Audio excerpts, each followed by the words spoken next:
Sung-jin, we have a big art theme going on the show today. Later on in the program, we're going to have the director of Frieze Seoul joining us. And you, Sung-jin, you have covered an art exhibition that went digital.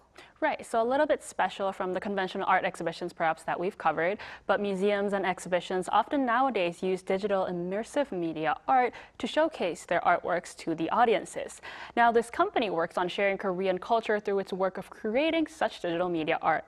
Now, I went there to check it out myself, so have a look at it first. A tiger comes to life on a digital screen.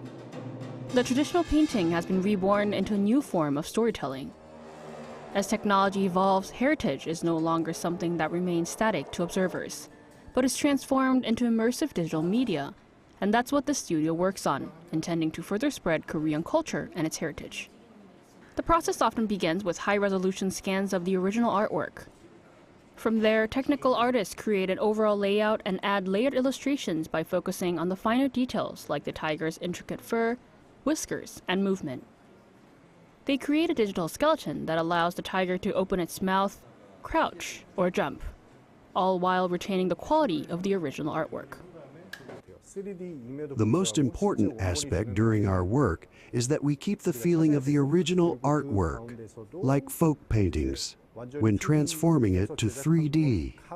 We work on finding a balance between creating a new immersive piece, but also retaining the original purpose of the work. The studio consults with curators and historians to ensure that the final animation is not only accurate, but that its storytelling also helps further share Korea's cultural heritage with the world.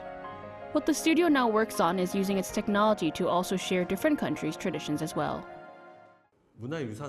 Most cultural heritages can be seen flatly, but viewing something in 3 dimensions makes it more vivid.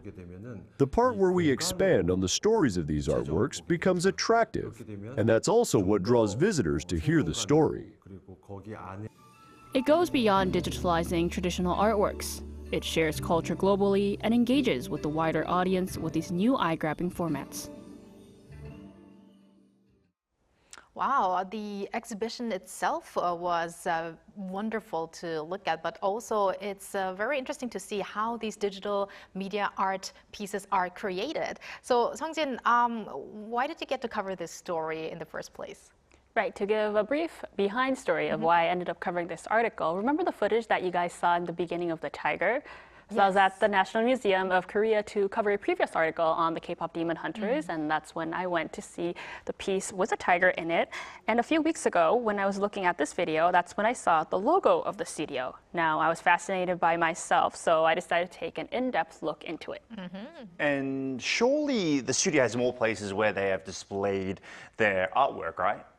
Oh, absolutely, Walter. So obviously, apart from the one that's in the National Museum of Korea, which I've just talked about, the studio's artwork are in several locations, including the Chuncheon National Museum, Daju National Museum, and National Intangible Heritage Center. But obviously, outside of Korea, as the company works on sharing its techniques abroad as well, its digital media art was displayed at the Korean Cultural Center in Paris, and now it is working on a project with the Islamabad Museum in Pakistan. So obviously, in the digital era, it is quite inevitable that we are combining the two elements, as the use of this technology can be eye-grabbing and will make the artwork more immersive for our visitors. Immersive indeed. Well, thank you very much, Sung-jin, for that coverage, and see you next time. Thank you, Sung-jin. My pleasure as always, guys.